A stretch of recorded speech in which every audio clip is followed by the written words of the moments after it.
सांसों की जरूरत है जैसे जिंदगी के लिए। सुर की सही समझ को ही संगीतकार कहते हैं, और जिसे सुर की सही समझ हो और जिसका संगीत सुनकर दिल को सुकून मिलता हो, हम उसी संगीतकार की बात कर रहे हैं। सुरों के बादशाह 90 के दशक के सबसे मशहूर सिंगर कुमार सानू की। हम जो गाए तुम हो वो गजल। वैसे कुमार सानू के फैन कहते हैं कि कुमार सानू जेठ की दोपहरी में ठंडे शरबत की तरह है। मदहोश दिल की धड़कन। अगर आप छोटे शहरों के ऑटो या बस में अभी भी यात्रा करेंगे तो ऐसा लगेगा जैसे उनका अलग ही संसार है। हम 21वीं सदी में हैं, पर उनका मन अभी 20वीं सदी में कहीं विचर रहा है। एक लड़की को देखा तो ऐसा लगा। आज भी ऑटो में बैठेंगे तो लगेगा किसी ने 90 के दशक में धीरे से धक्का दे दिया है। वहाँ आपको अलका याग्निक, सोनू निगम, उदित नारायण, अभिजीत और ऐसे ही उस दौर के तमाम सिंगर्स के गाने बजते मिलेंगे। इनमें से एक नाम है जिसकी छाप बहुत गाढ़ी है। लगभग सब ने उसे पसंद किया और आज भी करते हैं। जनता के दिलों पर एक छत्र राज करने वाले कुमार सानू। उनकी आवाज के जादू ने हजारों फैंस कमाए।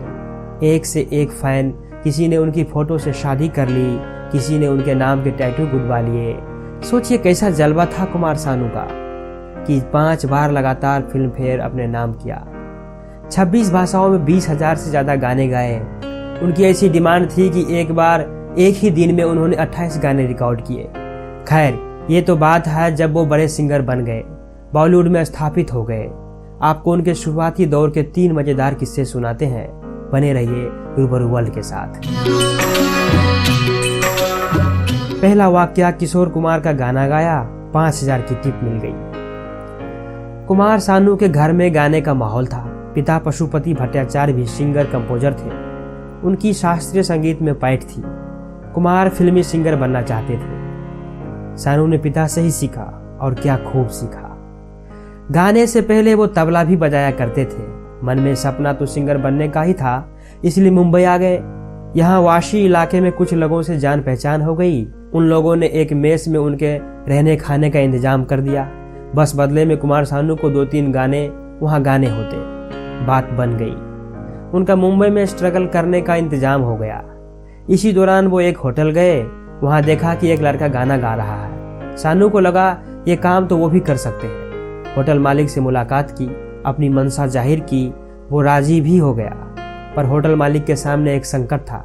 जो उनके यहाँ पहले से गा रहा है, उसका वो क्या करे। फिर भी बड़े मान मनोबल के बाद सानू को एक गाना गाने का मौका मिला। किशोर के फैन कुमार ने गाया, मेरे नैना सावन भादो, फिर भी मेरा मन प्यासा। होटल में आए कस्टमर्स मंत्रमुग्ध हो गए। टिप देने का सिलसिला शुरू हुआ तो देखते देखते 5,000 रुपये इकट्ठे हो गए। फिर क्या था, होटल के मालिक ने कहा, आज गाना गाते रहो और कल से तुम्हारे लिए यहाँ गाने का स्लॉट पक्का। दूसरा वाकया है, जगजीत सिंह ने सानू को सुना और उनके भाग खुल गए। कुमार को प्लेबैक सिंगर के तौर पर पहला मौका 1986 में आई बांग्लादेशी फिल्म 3 कन्या में मिला। बॉलीवुड में इसके ठीक 3 साल बाद हीरो हीरा लाल से उन्होंने डेब्यू किया। पर बॉलीवुड में उनके लिए एक शख्स मसीहा बनकर आया। उनके जीवन में जगजीत सिंह की आगमन हुई।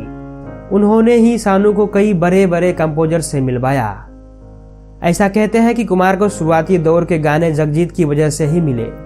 दरअसल कुमार को होटलों में गाने के लिए जो पैसे मिलते, उससे वो गाने रिकॉर्ड करते, उनके कैसेट बनाते।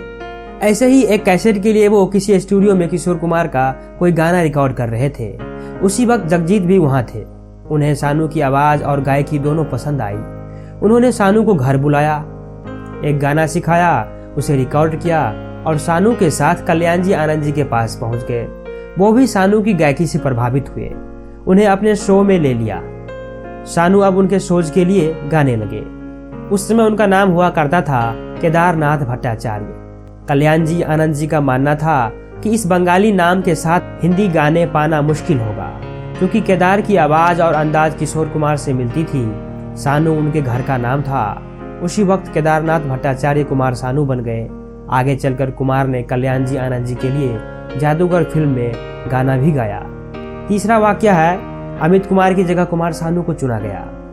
80 का दशक खत्म हो रहा था, 90 का शुरू हो रहा था। इसी दौर की बात है, डेविड धवन आंधियां बना रहे थे। इसमें बप्पी लाहिरी म्यूजिक दे रहे थे। शत्रुघ्न सिन्हा के लिए एक प्लेबैक वॉइस की जरूरत थी। किशोर कुमार के बेटे अमित कुमार का नाम तय हुआ था। रिकॉर्डिंग की तारीख भी तय हो गई, पर अमित कुमार स्टूडियो नहीं पहुंचे। काफी देर इंतजार हुआ। उस समय जगजीत सिंह और उनके साथ कुमार सानू भी स्टूडियो में मौजूद थे। जगजीत सिंह ने कहा, एक बार कुमार से गवा कर देखो। तय ये हुआ कि गाना पसंद नहीं आया तो बाद में उसे अमित कुमार से गवाया जाएगा, पर ऐसा कुछ हुआ ही नहीं। कुमार की आवाज में गाना पास हो गया। गाना था, फिर दिल ने वो चोट खाई, फिर आशिकी आई, फिर तो कुमार सानू का सितारा चमक उठा। आप देख रहे थे रूबरू वर्ल्ड। ऐसे ही फिल्मी किस्से सुनने के लिए चैनल को सब्सक्राइब कर लीजिए। Thanks for watching.